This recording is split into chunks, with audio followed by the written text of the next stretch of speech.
So there's a lot of toxic men out there. All right. There's also a lot of good men, but there are a lot of toxic men. And there are various reasons why a lot of women continuously end up with a toxic man, or specifically, a woman finds herself repeatedly uh, ending up with choosing a toxic man, right? Now, granted, we all know there's some situations where the man plays a role, tries to behave and act like he's this great guy when he's really not. We get that. I want to focus on when there's something within that woman that is gravitating to that toxic man, or allows her to entertain and deal with this type of guy. And I don't want this to anyone to feel like I'm trying to blame you, attack you, pick on you, anything like that. I just want to make you aware, because if you're not aware of it, and if it does apply to you, because you might be sitting here saying, well, no, that's not me. Listen to the whole video, because one of these things, or more than one of these things, may apply to you. And without you acknowledging it, addressing it, and resolving it, well, then the cycle never gets broken. All right, now before we get into this video, okay? And that's why for some women, it may feel like there's no good men that exist. So she may say to me, I've never experienced a good man. And sometimes that's because there's some inner work that needs to be done first, that would then allow you to experience and receive so much better in your life. What I want to say is that it can be very easy to fall into negative cycles, wanting different, but finding yourself constantly in the same place. It's exhausting. It can feel very discouraging. But the wonderful thing is, there is a way to break out of this. There is a way to break free from it. And I've seen many women finally overcome these negative cycles and get themselves to a better place. And one of the huge keys to that has been therapy. And I know how powerful therapy can be to help resolve underlying issues and set yourself free from things that you don't need to be holding on to any longer, and so much more. And that's why I am so thankful to BetterHelp for sponsoring this video. And so I truly recommend checking out BetterHelp, because they can connect you with a licensed therapist who is trained to listen and give you helpful and unbiased advice.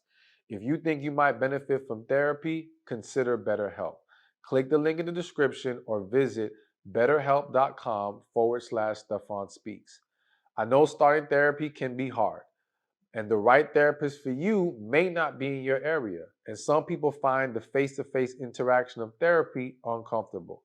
To get started, you go to BetterHelp and you can fill out a questionnaire to help assess your specific needs, and then you'll get matched with your therapist, in most cases within 48 hours or less. Over 4 million people have used BetterHelp to start living a healthier, happier life. So start your journey today with BetterHelp. Click the link in the description or visit betterhelp.com/Stephan Speaks. Clicking that link helps support this channel, and it also gets you 10% off your first month of BetterHelp, so you can connect with a therapist and see if it helps you, okay? So let's break down some of the reasons why some women keep choosing a toxic man. And one of those common reasons is the idea of you can fix him, or fixing the bad boy. And I want to highlight the bad boy for a second, okay? So, you know, there's a lot of men who feel like women want toxic men, women want bad boys, and will choose these men over good guys. And because of this, will allow themselves to believe that women are drawn to the negative parts of this man. Now, I'm going to share with you my belief, my perception, and feel free to correct me, or give your input in the comment section about this. But I'm a firm believer that women are not drawn to the bad of the bad boy, or the toxicness in him. They are drawn to certain qualities that tend to come off more masculine, which they could be things like he's more assertive, he's more confident, he may be more spontaneous, so it leaves a little bit more excitement and unpredictability, which we'll talk a little bit more about later, right? Um, so essentially, he exudes a stronger masculine energy than typically a lot of quote unquote good guys do. Now, that isn't to say there aren't masculine good guys. That isn't to say every good man does not exude uh, masculine energy. What I am saying though is there tends a lot of times to be, and I believe there's truth to it, where the good guy may come across more passive, right? Not as confident, things of that nature, not exuding that masculine energy. Now, let me throw something, it hit my spirit, so I have to mention it real quick. What's crazy about this dynamic is sometimes a man could be a bad boy in general, quote unquote, but if he really falls for a woman, he then walks in that good guy energy. And when I mean good guy energy, that passive, the not as confident, right? Because now he's much more emotionally invested and concerned. And the same energy he gives other women, he's not giving the woman he actually wants, and it throws everything off. That's a whole different discussion. I just had to throw that out there real quick. But let's shift back to this whole bad boy thing. So, because the woman is so drawn to those qualities, right? What I believe happens is that's what like if in an ideal world, I believe the woman wants duality. She wants a man who can be assertive, confident, exude masculine energy, but can be loving, compassionate, considerate, right? Who has that other energy as well. And so, but if you're gonna have to pick only one, it is more natural for the woman to pick the bad boy because in her mind, if I have to change or not change, if I have to pull things out of him, it is more natural for the woman to have to pull sweetness and kindness out of a man than to have to take a sweet, kind man and pull assertiveness and dominance out of him. You know what I'm saying? Like, it is uncomfortable for a woman to have to toughen up a man, so to speak, and maybe that's not the best word to use, but I hope you get what I'm saying. It's much more uncomfortable to do that, and it's more comfortable to choose the guy who's masculine, tough, whatever, and soften him up.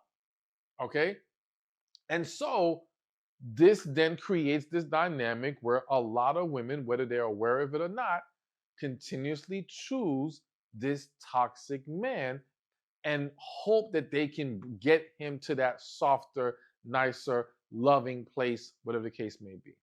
And as a woman, you've got to recognize that one, I do believe, not I do believe, I know there are men who have a balance, right? But if I'm being honest, it typically takes time for a man to develop that balance. All right. So depending on and I acknowledge that there's even grown older men who still haven't figured it out. But I think that finding that balance can be difficult for a lot of guys. And I think what's important is when you are dating, expressing the need for that balance. All right. And again, not trying to make him be those things, not trying to force those things out of him, just expressing the need. And then it's up to him to understand what's necessary here and how he needs to navigate it. Okay. But I will admit it's tricky. It's not easy. And this is what can lead to a lot of women choosing that bad boy, that toxic guy. And so I would much rather see women, again, be more expressive about it, be more patient in receiving a guy who understands how to bring both of those things to the table. Um, and if you are going to see if you can pull it out of this guy who is possibly toxic, bad boy, whatever, again, like, don't get so romantically involved. If through a friendship, a genuine friendship, this gets developed, okay, cool. But getting too involved and attached to a man who may never tap into that loving, kind, compassionate side, who may never walk away from his toxic ways, and understanding that it's not simply about pulling it out of him, because if he does not know how to love and pour into you, there's also a very good chance he has things he has not healed from. Okay, so the key is he willing to get the healing? Is he willing to work on himself? But it's not that you can just change this man. But I felt like it was important to kind of discuss this dynamic. And again, some of you may already understand this and know this, but some of you just might be like, wow, I didn't think about it like that. And I believe, and again, I'm open to any correction or disagreement here, but I believe this is what lends to that dynamic so much. So that's that. Let's move on to the next point. All right. So another big, I think this is a huge reason why some women keep choosing a toxic man is the need for codependency. All right. So I want to first read to you one of the definitions that pops up uh, on codependency. Okay. And it says codependency, and specifically this is codependency in a relationship. Codependency, also known as relationship addiction, takes place when one person believes it's their job to save another person by attending to all of their needs. A codependent person builds their identity around this purpose and takes on a self sacrificial role in the relationship. So let me explain it my way. All right. But I want to start with that as a base. So there's a lot of women who, in their desire to feel valued and needed, will choose men who need them. All right. Choose men who they can essentially save.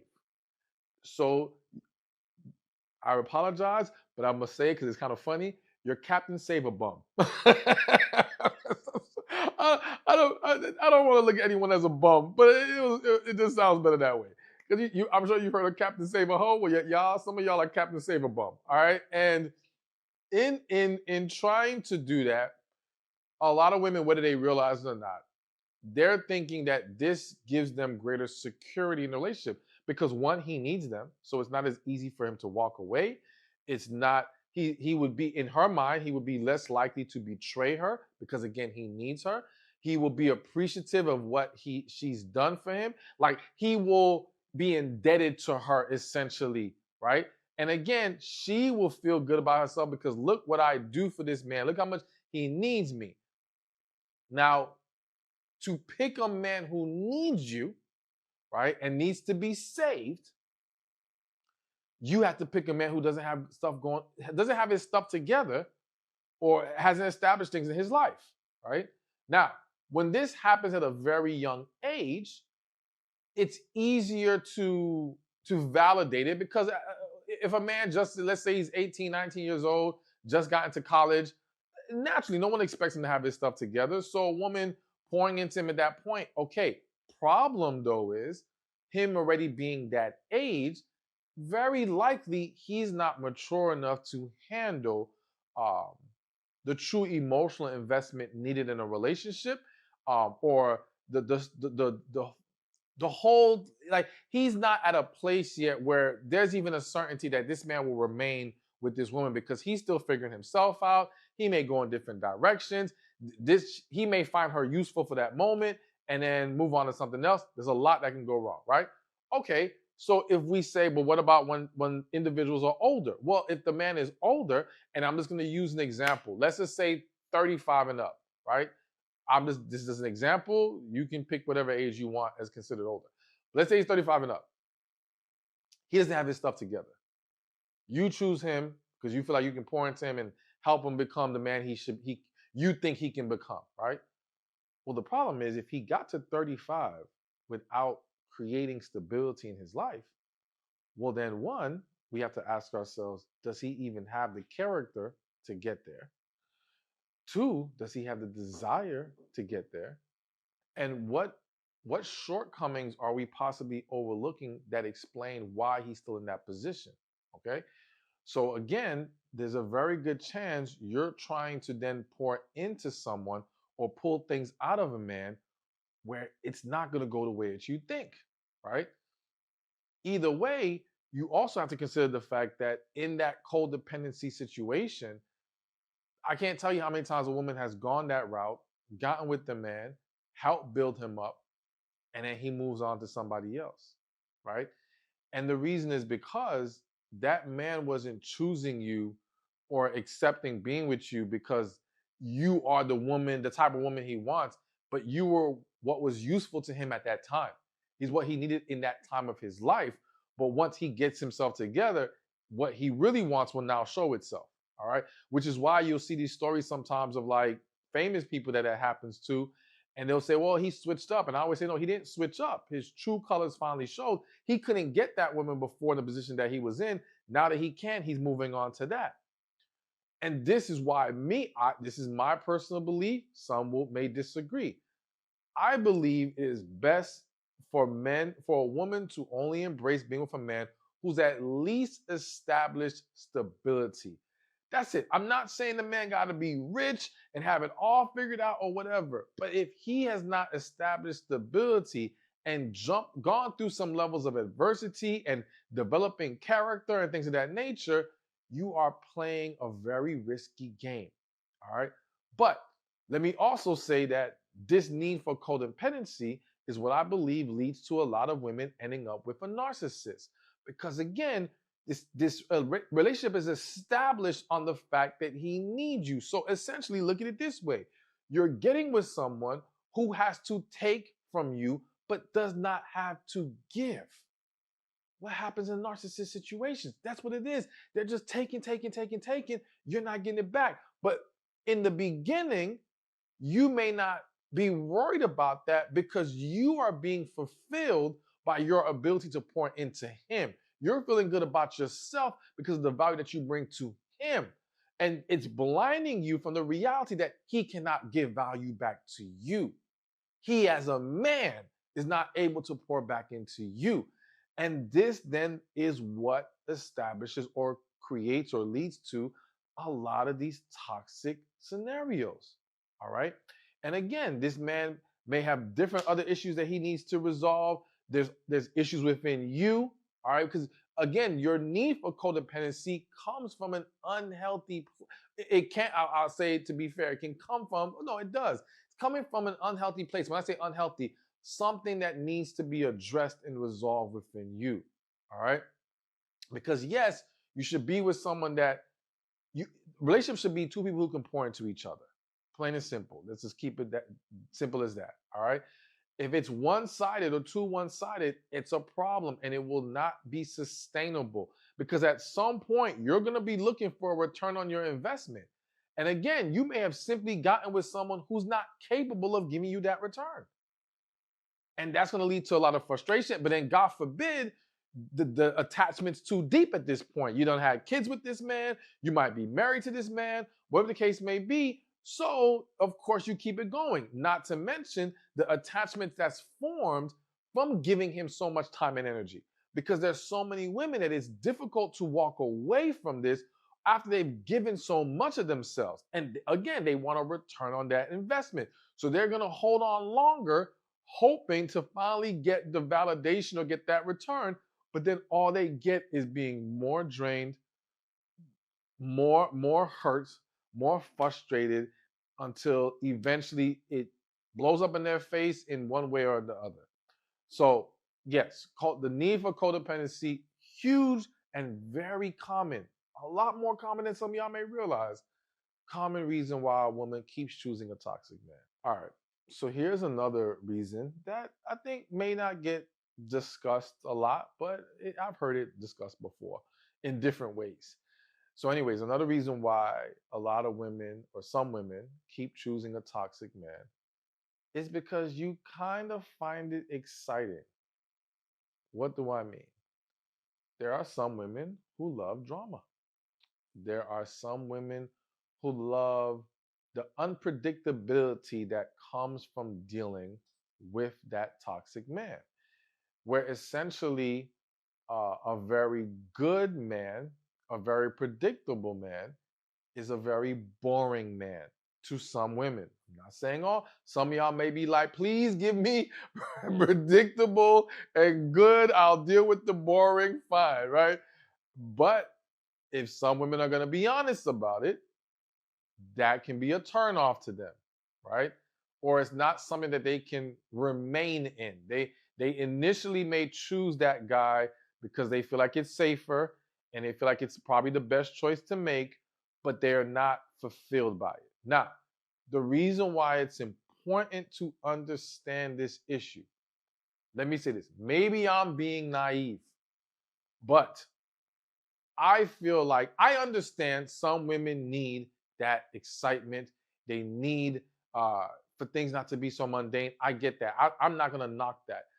I just believe that it doesn't have to be found through dealing with a toxic guy. I believe it can be established with a good guy if there's an understanding of it. And of course, if it's not that some men are going to just be boring guys, right? Let's call it what it is. Some men will be like that. But I believe that for some, if they understand what you need, can find ways, like basically in having discussions about this, we can see if we can find ways to create that excitement that the woman needs in a healthier way. All right. Because listen, one example is simply being more spontaneous, right? Because what did we just say? When it gets too predictable, that can become boring. So if we say, all right, if we acknowledge we need excitement, we need spontaneity, and we discuss this and express this need from the beginning, all right, well, let's say a man comes to me, he's like, yo, man, my wife or my girl, she wants me to be more spontaneous. I don't know what to do here. I'm like, all right, cool, man. If it's not naturally in you to be spontaneous, all right, like go on your calendar and just pick random days that can make sense and schedule random stuff to do. Surprise.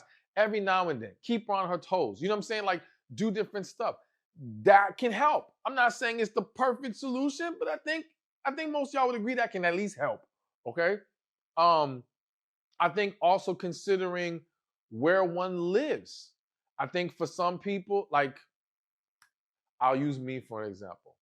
And I'm not gonna say where, but I'm just gonna say there's certain places out in the country, let's just say, where I just feel like it's killing my spirit. And when I say killing my spirit, I think there's certain places I can't live in because it's too slow.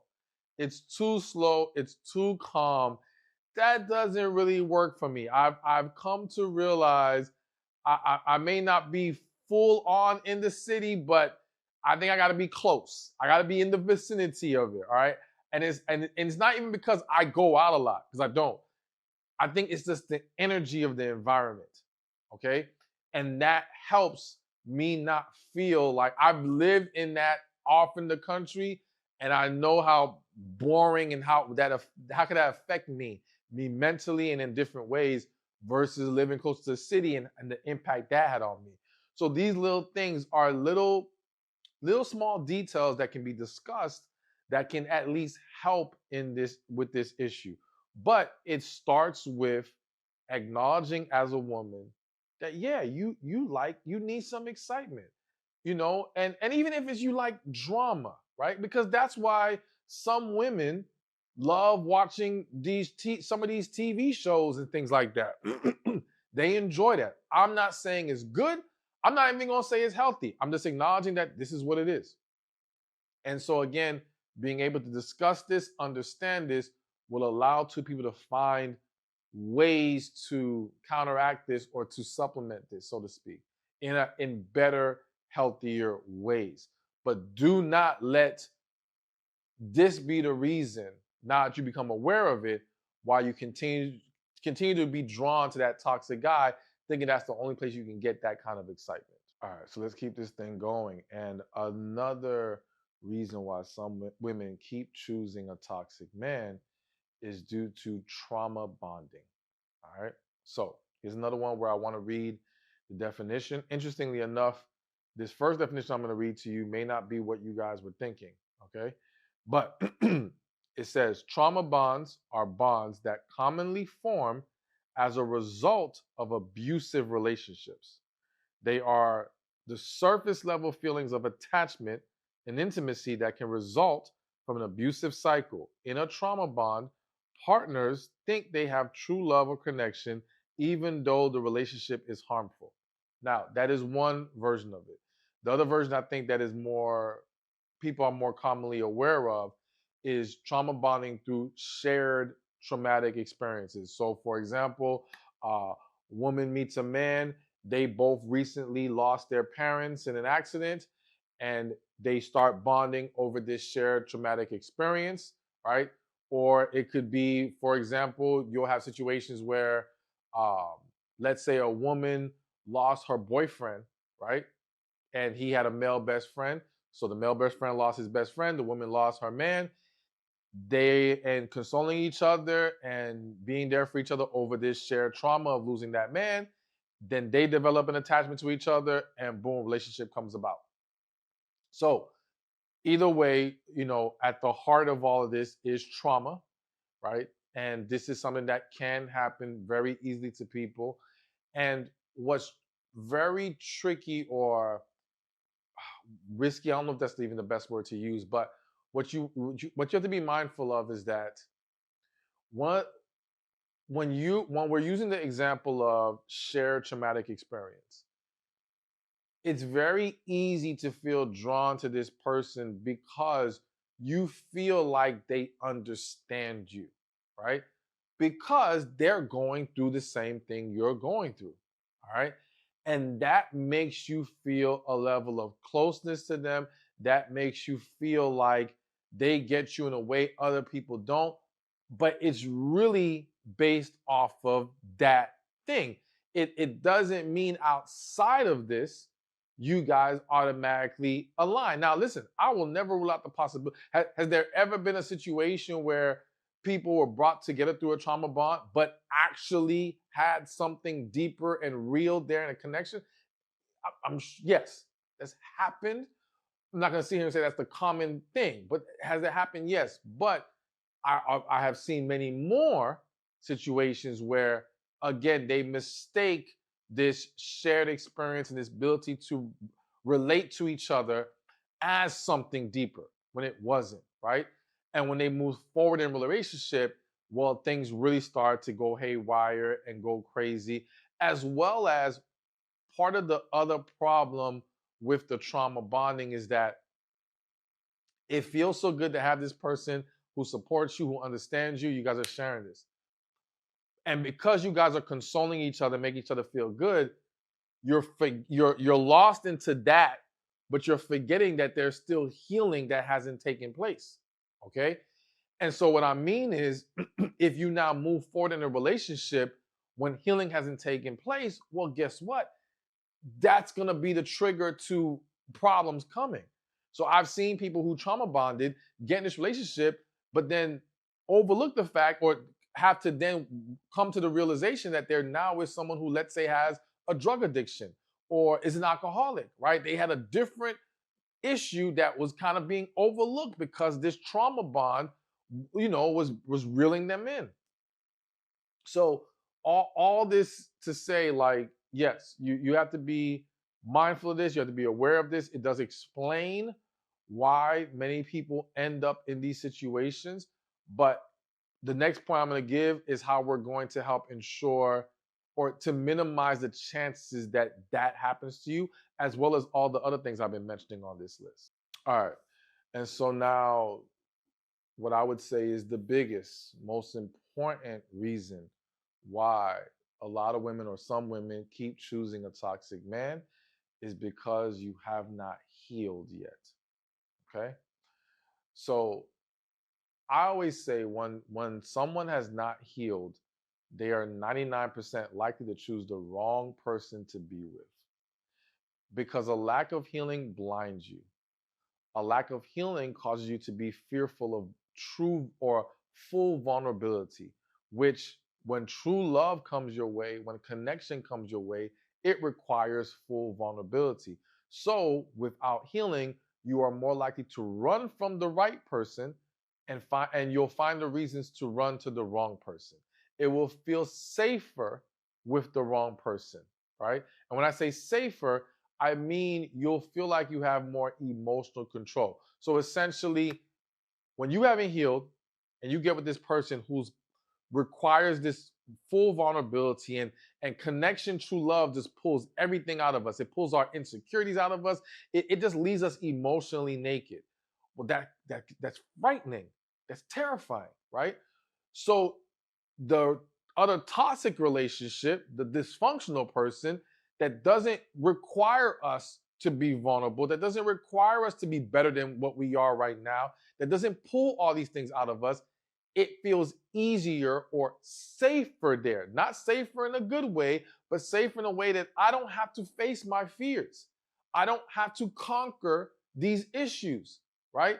And that's why so many people, I cannot tell you, I can't tell you how many people have met the right person but could not handle being with them. It is such an unfortunate reality, but there are so many people who have run for their lives and would rather convince themselves that that person that was right for them wasn't, to make themselves feel more comfortable about the decision. But it's like, no, no, no. This all was about the lack of healing that existed within you, which is why I am such an advocate, or I push so hard for you guys to heal, and not just wait till you meet the person to heal, but to do it now while you're single, or I don't care what stage of relationship that you're in, married, single, boyfriend, girlfriend, whatever. I want you to heal, because your best chance at success starts there. All right. But when you haven't done that part, all these things I talked about can become a big issue for you. You'll have a harder time with being able to recognize the unhealthy attachments and break free from them and all these different things. So do not neglect the need to go through the healing process. I have resources. I have the book Love After Heartbreak. I have my programs. I have all these things. And listen, I don't care where you go to get your help. You ain't got to come to me. I'll go wherever you feel led to go. Excuse me. Pray about it. Talk to God. Ask. Because understand this. I believe there are different people God created on this earth to reach different audiences. Okay. So my voice is not meant to touch everybody. My ways of getting you to a better place is not meant to be for everybody. It is meant for a specific audience. And then there's another guy or another woman who's meant for this other audience and this other audience. And so all I care is that you end up where you need to be. I don't care who you go to. I don't care who gets the credit.